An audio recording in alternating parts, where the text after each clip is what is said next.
신우 여러분 반가워요. 오늘 하루도 잘 보냈나요? 요즘 코로나가 다시 강해지고 있는 것 같아요. 우리 신우 중에도 격리한 형제가 있지요.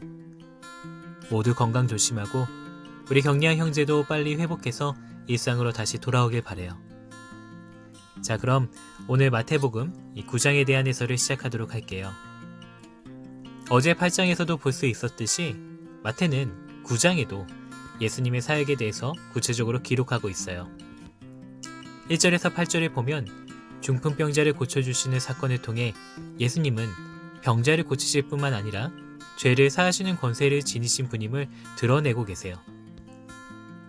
그리고 9절에서 17절까지는 이 제자들 중에 마태를 제자로 부르시는 사건과 금식에 대한 논쟁을 통해 예수님의 선교가 새 포도주를 새 부대에 담는 새로운 시대의 사역임을 선포하고 계세요.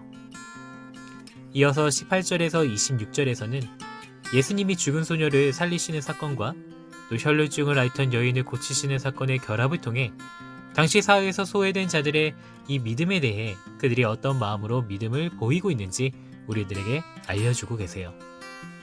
그리고 마지막으로 27절에서 38절에는 앞을 보지 못하는 자와 그리고 귀신 들려 말 못하는 자를 고쳐주시는 사건을 통해 하나님 나라의 성격을 잘 보여주시면서 35절부터는 어제의 8장과 그리고 오늘 이 9장의 마무리로 이 권세 있는 이 예수님의 행동에 대해서 잘 요약해서 말씀해 주시고 계세요. 자, 그럼 오늘도 예수님께서 행하신 주요 말씀들을 우리가 같이 한번 살펴보도록 할게요. 2절과 6절을 보세요. 예수님은 죄를 사하시는 권세로 하나님의 권능을 드러내 주셨어요. 여러분, 죄 용서는 오직 하나님만이 하실 수 있는데요. 지금 예수님은 중풍병자의 죄를 용서해 주심으로써 자신의 일이 하나님의 사역이라는 것을 보여주고 계시죠. 그리고 무엇보다 우리 주님은 육체적인 질병뿐만이 아니라 영혼의 뿌리 깊은 질병인 이 죄의 문제를 근본적으로 치유하시러 이 땅에 오셨다는 것을 우리는 알 수가 있죠. 이게 사실이기에 저와 여러분은 오늘 내게도 이 말씀을 잊게 하셔서 선포하시는 내 죄 사함을 받았느니라 라는 이 말씀을 감격으로 받을 수 있는 거예요. 예수님이 우리에게 주시는 믿음으로 정말 이 진리의 말씀이 믿어지는 이런 은혜가 있기를 진심으로 바라요. 그리고 예수님은 3절에서 5절까지를 보면 사람들의 마음에서 일어나는 생각을 모두 아시고 계심을 알 수가 있죠. 예수님은 그들의 악한 생각을 폭로하시고 자신이 하나님의 권위를 의인받은 이 대리자이심을 적극적으로 드러내세요. 여러분, 이들의 모습처럼 주님의 말씀을 믿지 않는 것이 곧 하나님을 대적하는 악한 일이라는 사실을 우리는 꼭 기억해야 돼요. 여러분, 그리고 8절을 보면요. 어떤 사람들은 예수님이 행하시는 이 기적을 보고도 믿지 않았지만 어떤 사람들은 하나님을 찬양하는 것으로 반응했어요. 하나님의 말씀과 능력 앞에 우리는 이 말씀처럼 영광을 올려드리는 모습이 있어야 돼요. 자, 계속 이어서 9절을 보면 예수님은 세리였던 마태를 제자로 부르셨어요.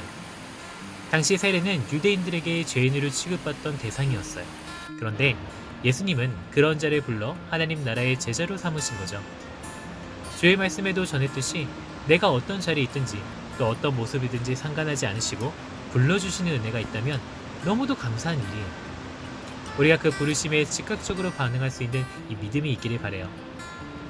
그리고 10절에서 13절에 이 죄인들과 함께 식탁의 교제를 나누시는 모습. 여러분, 이 예수님이 세리와 죄인들과 함께 음식을 먹는 모습은 바리새인들에게는 자신들의 정결 예법을 깨트리는 충격적인 사건이었어요.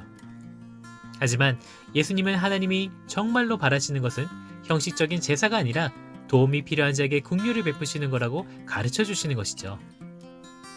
주님이 오신 것은 바로 그와 같은 하나님의 뜻을 행하시기 위해서였어요.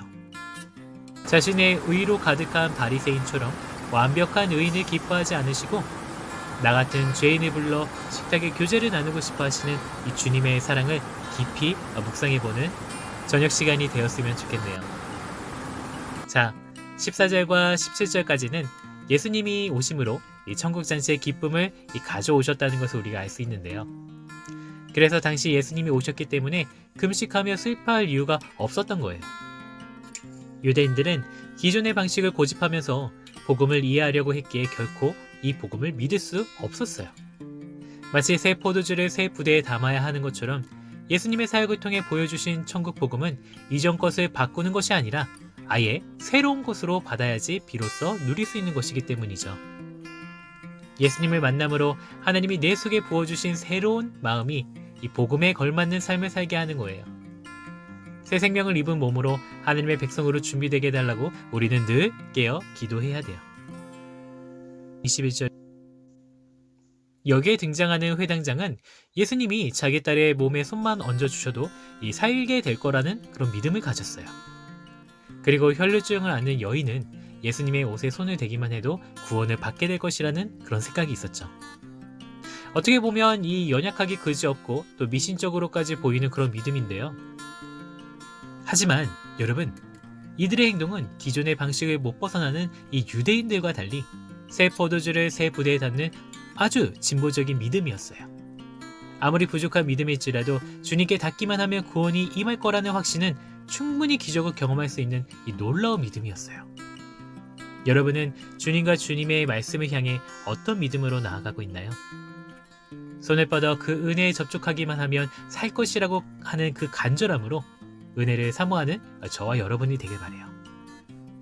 22절을 보면 연약하지만 믿음으로 떨며 나오는 이 여인에게 예수님은 안심하라 라고 이렇게 격려해 주셨어요.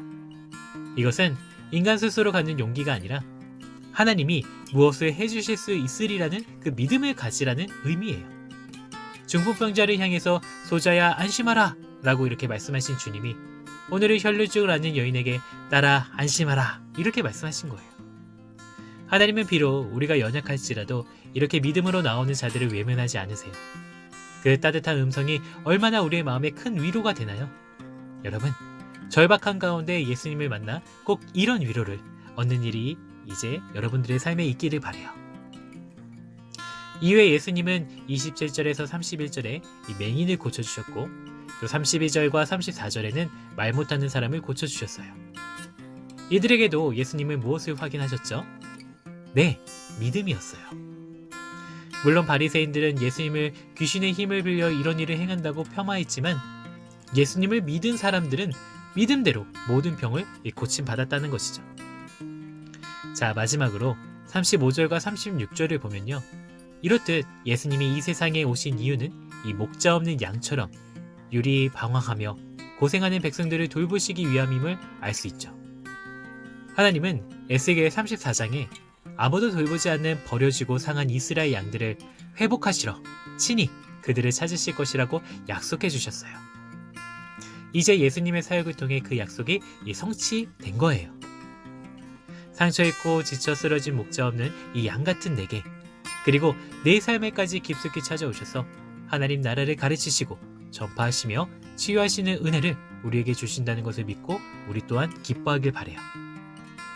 자, 오늘 이렇게 해서 마태복음 9장을 읽어보았어요. 시청자 여러분 수고했고요. 오늘 하루도 잘 마무리하고 내일도 힘차게 또 기분 좋은 하루가 되기를 바라요. 샬롬, 내일 또 봐요.